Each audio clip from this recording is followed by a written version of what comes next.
Learning today through lessons of Vedic scholarship.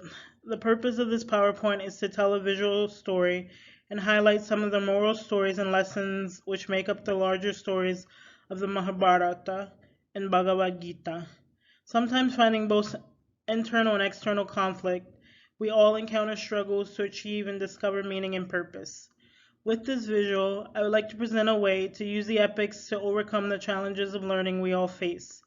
I include a section on Vedic scholarship and Kshatriya heroes, which are some major themes of the text.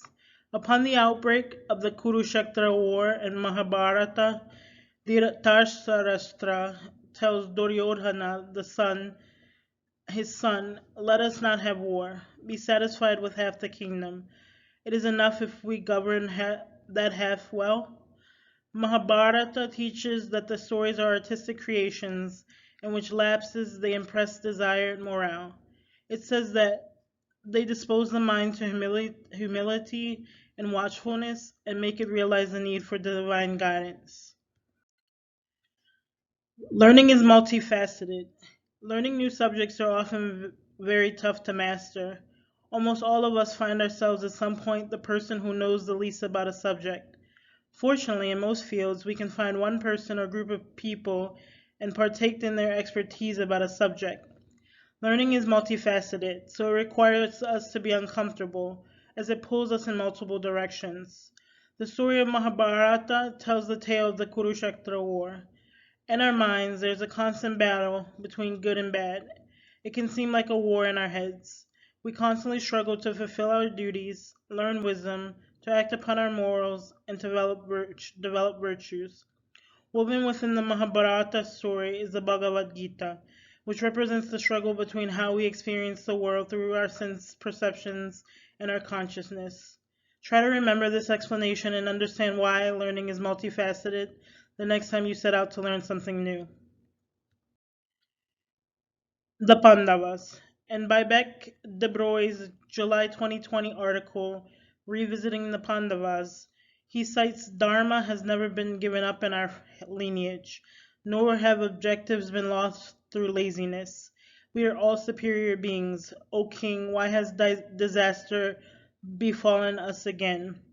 Here's further evidence for the case of finding or fulfilling Dharma, working hard in all your duties, work, school, or any commitments you have made. We are reminded of Krishna telling Arjuna in the Bhagavad Gita about the three gunas of Prakriti that binds our immortal self to the body. We are highly encouraged by our mentors not to fall into tamas, distorting our understanding and binding us to delusion. The field and the knower. Krishna tells Arjuna that within the fields of the knower arises desire and aversion, pleasure and pain, the body, intelligence, and will. This visual represents Gita as the center of learning, and from knowledge of the Gita, we become even-minded, free from the effects of any situation that may arise, good or bad. It is described as part of a bigger picture of everything that incorporates the universe and depicts the Bhishma, Parva, and the story of Mahabharata. Mahabharata is placed within the outermost layer of the circles because it represents the whole of the epic. All of Gita is important because we are all Arjuna, the field and the knower. The field and the knower particularly stands out as an important chapter because it describes the wisdom of a person whose devotion is undivided to Krishna and free from attachment to Maya. Women Vedic scholars. The role of women in the Rig Veda age is of great importance.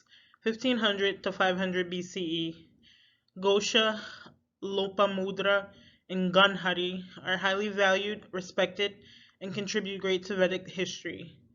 During this time, the intellectual, spiritual, independent, self-assured woman maintained the family's economic status while holding many occupations, including those of mastering musical instruments and dance as well as martial arts. The importance of the role of women in the Mahabharata is evident in the events that bestow the Pandavas and Princess Draupadi, who again becomes a maidservant in their 13th year of exile while staying in the city of Bharata. Another important woman who has transcended time is Mother. A mother's love is so vast, it could take the calculation of the sum of all the stars in the universe, plus infinity, to describe it. Mother is infinite. She is also grandmother, aunt, sister, and cousin. She gives life, she takes care, she instills, she teaches, and she loves. Mandapala philosophizes a woman will not care for her husband after she has become a mother. The mother of the Saranga who vows to perish in the flames with her birds is a testament to the woman heroes of today. Gosha. The name Gosha has various meanings in multiple languages. In Ithihasa, Gosha contracted leprosy and nobody wanted to marry her. However, later she was cured and married. The term Gosha may be described as an unmarried girl who grew up in the house of her parents. In Ayurveda, Gosha is another name for Satava, a medical plant. There are 24 Sanskrit synonyms for this plant. I recently had the opportunity to take a class in Natya Shastra. There I learned mudras and expressions and techniques for the art of dancing. The term Gosha in Natya Shastra refers to the voice consonants. It is a classification of consonants, Vidyanhana. According to Natya Shastra, chapter 15, it is the enchanting of Vedic mantras or making some other loud sound. Lopamudra. During the Pandavas' pilgrimage, they told stories including the one of Agastya, who was told by his ancestors to discharge his debt to them by marrying and begetting progeny and save them from their peril. Agastya created Lopamudra with yogic powers to help the childless king of the country of Vidarbha. In time, he would marry the king's daughter, who would grow up to be Lopamudra. She grew with years into a maiden of such rare beauty and charm that she became celebrated in the Kshatriya world. The name Lopamudra signifies the loss, Lopa, that the animals and plants suffered by giving their distinctive beauties, mudras. Agastya and Lopamudra spent time in hermitage, but Lopamudra eventually desired the riches of her kingdom. She wanted the wealth of the world, and Agastya did not. But he eventually satisfies Lopamudra's desire of riches. Lopamudra and Agastya wrote hymns 1.165 to 1.191 in the Sanskrit text Rig Veda and other Vedic literature. The story of Agastya teaches us the importance of sacrificing for the hardship of others. Sulabha Maitreye. Of the 1,000 hymns of the Rig Veda, those of Maitreye account for about 10%. As one of the two wives, she helped her husband Yagnavalkya in his spirituality.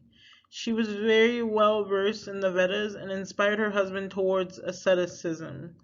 He then asked his wives their wishes, and Maitreye asked if all the wealth in the world could make her immortal. The sage replied that wealth could only make one rich, nothing else. She then asked for the wealth of immortality.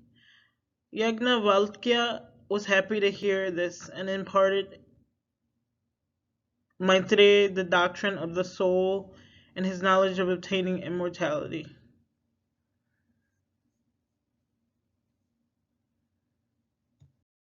Gergi. Gergi was daughter of Vachaknu. In her Vedic hymns, she questioned existence and challenged the very scholarly sage Yagnavalkya with questions about Atman. Her work would become among the most profound of the Vedic scholars. Ganhari. Ganhari, daughter of Subala and Ganhara, is an incarnation of Maiti, goddess of intelligence. She married Dhritarashtra, the eldest prince of the Kuru kingdom. Dhritarashtra was born blind, and upon realizing this, Ganhari voluntarily blindfolds herself to share in the pain of her husband. With Dhritarashtra, Ganhari endured a difficult pregnancy, which she gave birth to 99 sons and one daughter, Dushala. The children are what we know today as the Kauravas. Duryodhana was the first-born Kaurava. Ganhari takes off her blindfold once she sees her son Duryodhana.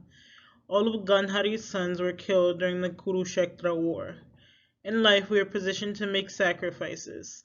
Ganhari gave up her sight to accompany her husband Dhritarashtra in his blindness.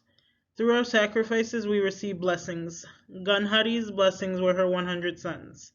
While Ganhari's intentions for her sons was to live dharmic lives, they were eventually killed in the war of their own creation. Sanyasa, the stages of life. Through the path of Sanyasa was chosen by few, there are those who live in a world removed from attachment and turmoil. This person has attained enlightenment through meditation and self-service and action. Gita says the path to enlightenment begins with karma yoga, or the pursuit of knowledge of the self. It says it is essential in karma yoga that the selfish ego does not expect gratification from the work and with no selfish involvement. The example is the lotus. It spends its life floating in water, yet drops off the water and it rolls off the leaves without ever wetting them. These are stages of life. Sannyasa can be realized at any time. Throughout the Mahabharata, Duryodhana plots against the Pandavas. Krishna tries to console him by telling him that if he forgets ego and listens to reason and justice, the Pandavas themselves will install Dhritarashtra as king and Duryodhana the heir. Therefore he should make peace with the Pandavas and give them half of the kingdom. Unfortunately, Duryodhana's heart could not be softened, and he dooms his parents, Dhritarashtra and Ganhari, by his misdeeds. In court, Govinda makes us realize that Duryodhana is the cause of the troubles of the Kuru race. In Mahabharata, he says, in order to save a whole people, it is sometimes necessary to sacrifice an individual. He asks, does it not happen occasionally that a village is abandoned in order that the country may be saved? Then he tells the court, I am afraid you will have to sacrifice Duryodhana if you want to save your race. This is the only way. Enchanted Pool. We are often told to follow instructions and not to break the rules. In chapter 42 of the Rajaji version of Mahabharata, Nakula, Sahadeva, Bhima, and Arjuna find water but are told by Yaksha to answer his questions and ask not to drink of the enchanted pool, for if they do so, they will surely die. It may be rare that we find ourselves in a life or death situation, but we should never underestimate the possibility that something in our lives could go awry.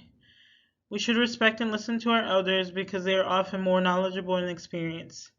It is unnecessary that we always agree with what they suggest, but their ideas and warnings could prevent problems. By answering Yaksha's questions, it is the elder brother, Yudhishthira, that ultimately saves the Pandava brothers and brings them back from death. Think about a time an elder has saved you from a troubled situation. Kshatriya heroism. Mahabharata teaches a Kshatriya mother brings forth children to be sacrificed in war. Kunti was tormented by the prospect of wholesale destruction on the one hand and the claims of Kshatriya honor on the other. She thought, what can be gained by mutual killings in the war, and what happiness obtained after destruction of the race? Debroy further states the significance of Kshatriya heroism as a major theme of the Mahabharata. He describes across sacred texts, we are given duties of Kshatriyas: donate, perform sacrifices, study, fight, protect virtuous people, and punish the wicked. Debroy emphasizes that Kshatriya is different from the Sanskrit Rajanya. The Gita explains Rajas are born by people driven by work, and they prevail when Sattva is weak and Tamas overcome.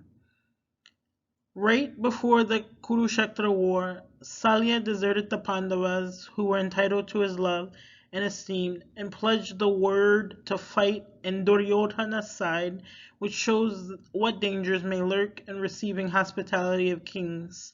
Later, Salya tells Yudhishthira that helping Duryodhana has only been a trick that was bestowed upon him. In fact, he will be Arjuna's charioteer and save a disheartened Arjuna against Karna. He tells the king not to fear and that the Pandavas' sorrow will be avenged and that their fate will be good. Jealousy. It is a very real feeling that all of us have experienced. On many occasions, Kauravas find ways to undermine their cousins, the Pandavas. We see early in the Mahabharata a jealous Duryodhana's plan to kill the Pandavas in the wax palace. Fortunately, it is unsuccessful, and his act only strengthens the Pandavas in their exile. Duryodhana tells his father Dhritarashtra, "Send the Pandavas immediately to Varanavata. I will tell you the solemn truth that my suffering is full, and I can bear it no more. It pierces my heart and renders me sleepless, and makes my life a torment. After sending the Pandavas to Varanavata, we shall try to strengthen our party. When we have feelings of jealousy, we feel fear, uncertainty, much like Duryodhana, and are blinded by our doubt and our perception of how we see ourselves in relation to others. Krishna tells Arjuna, when he sees him, neither knowledge of the Vedas, nor austerity, nor charity, nor sacrifice can bring the vision you have seen. But through unfailing devotion you can know me.